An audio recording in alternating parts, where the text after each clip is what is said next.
Hey everyone, Jeremy Pinero here in Vanuatu. Just want to give you a really quick update on the situation here in Vanuatu regarding Tropical Cyclone Harold and the recovery efforts and what we've been involved in.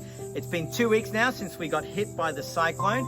As many of you are aware, we had to actually run away from our house about halfway through the cyclone as our roof flew off the top of our house. We ran to another building, and when we were in that building actually had a few pieces of iron roofing starting to come off.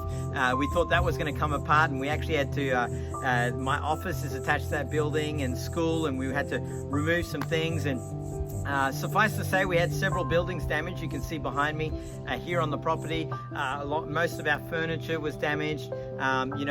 Things like books and school materials and different things. We really don't know the extent of just how much we've lost as we're trying to slowly recover. But immediately we got chainsaws and we cleared roads to be able to get into town and to see how things were at our church and our church members. We went around and visited them. Most of our church members lost the roof of their houses. Almost everybody on this side of the island has lost their food crops, and a lot of people subsidize their living with their food crops and what comes out of their gardens. And so the first Sunday we actually distributed 40 bags of 18-kilo rice. It's about 1,000 Australian dollars to our church members in the immediate to be able to help them. And then we got a group of guys together, and we actually helped move the Lord Mayor, because the whole Lord Mayor, the whole municipality just fell apart. And so we were able to, there was a vehicle stuck in there, a police vehicle. We were able to remove some things and get the police vehicle out, and we were able to remove some of the furniture for the Lord Mayor and get him to a different situation, different office, so he could get re-established. Then we headed up into Big Bay. We had to wait a few days for the rivers to go down. We took 50 bags of rice that some people sponsored up into the area of Big Bay to check if they were okay. They were okay. They got hit by the cyclone, but not as bad as most places. So that rice will be enough to be able to sustain them as they replant new crops and as they find alternate sources of food in the immediate.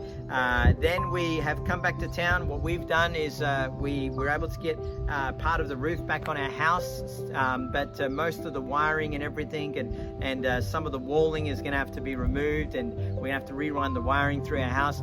We still have no electricity, and we don't know if we're going to get electricity in the next month or 2 or 3, as all of the power grids have been destroyed and power lines have come down, and so we're not sure when that's going to happen. But praise the Lord, we have a solar system here that's running the pump, which runs water up to a tower, which is providing water for us here on the campus, and just a bit of lighting and stuff at night for some of the buildings.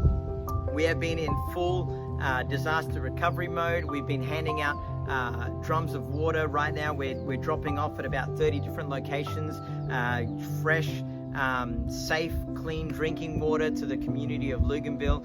And then we've also provided some tarpaulins for some of the people in our church who've lost their roofs. We're planning on doing more, but we are sort of waiting and figuring out what funds are coming in, what the government's going to do, and where we can best impact during this time. So thank you for your prayers. We, as a church, Luganville Baptist Church, handed out 150 bags of about $10 worth of food, which is, some food and some different things and items that's going to be able to help them just in the immediate.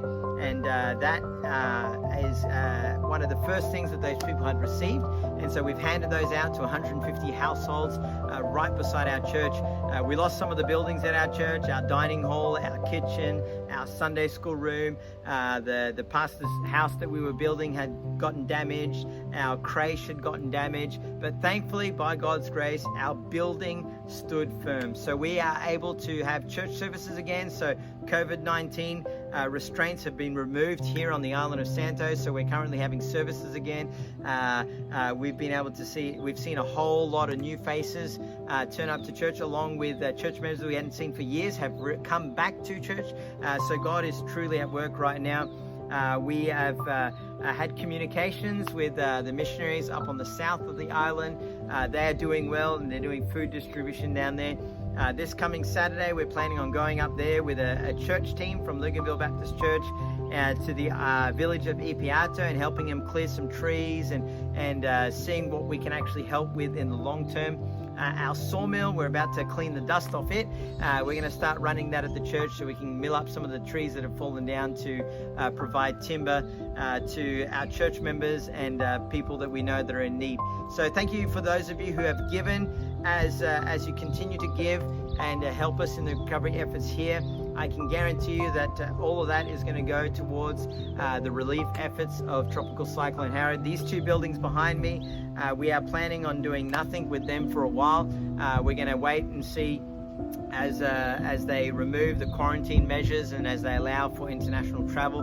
We're going to allow some of you that God works on your heart to come over here and help us to rebuild some of those. So thank you for your prayers. We have purchased chainsaws and different things like that as we're working towards doing the relief efforts. If you would like to get involved and you'd like to help us offer assistance to be able to get rice to people, to be able to get water and food, and to be able to help people rebuild their homes, just go ahead and send me a messenger, send me a text, and I'll send you the details of how you can get involved in that regards. Thank you very much. Thank you for your prayers. We are doing okay. It's obviously difficult. It's sunny. It's hot. And it's always a bit strange having your house in different pieces. So our lounge is in our schoolroom. We're sleeping in one room with the whole entire family. The guest room that remained here, we're all sleeping there. Then we walk down to the house. That's where our kitchen is. That's where we eat, and that's where we have showers, and then we come back. So it's been a little bit of a new dynamics, but we are seeing God do some incredible things in and through this. So thank you for your prayers. This is us in recovery mode, and thank you very much. Bye.